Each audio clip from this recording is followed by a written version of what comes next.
guys! Ano nangyari sa boses ko? Char.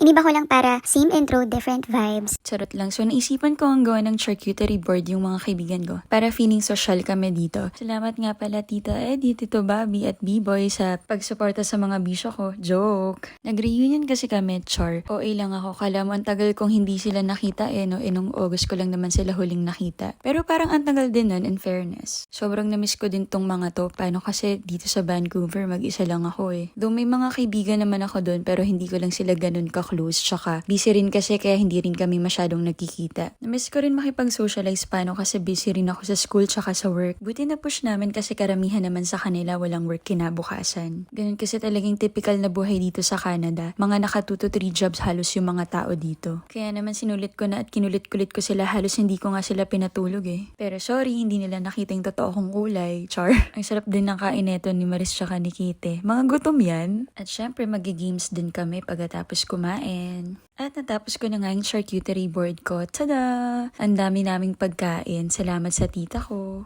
Food trip galore. At syempre, ito yung taga-timpla namin. Magaling yan magtimpla, paramis ang sarap. Pwede nang mag-asawa. Uy, joke lang, baka pagalitan ako pag narinig ako nila tita. Tapos sabi ko dito sa mga to, uy, dali mag-video tayo yung magda-thank you kayo dahil marami tayong pagkain. Kaso shy type tong mga to Ayaw makisama sa trip ko Tingnan nyo akong kapal na mukha ko. Joke. Ang dami nilang take dyan, nakakatawa. Actually, pinag-isipan ko din kung uwi ba ako ng Jasper kasi sayang din yung kita. Pero hindi rin naman kasi ganun kabisi pag winter. Pero naisip ko gusto ko rin makasama yung mga kamag-anak ko tsaka yung mga kaibigan ko ngayong holiday. Nakaka-homesick kaya ngayon ko lang naintindihan na totoo palang masaya talaga yung Pasko sa Pilipinas kesa dito. Kala kasi ng ibang tao masaya yung buhay namin dito Mukha lang masaya kasi syempre nasa first world country ka, ganun. Tsaka syempre yung mga pinapost namin yung masaya lang. Alam nga namang i-post ko yung naglilinis ako ng inodoro tsaka nagtatapon ng basura. Gusto nyo ba? Pwede naman. Joke! At nagsimula na nga kami maglaro. Sabi ko varsity ako ng uno Char. Pero ang kulit ng uno nila kasi baliktaran. At syempre, nagpinoyhenyo din kami.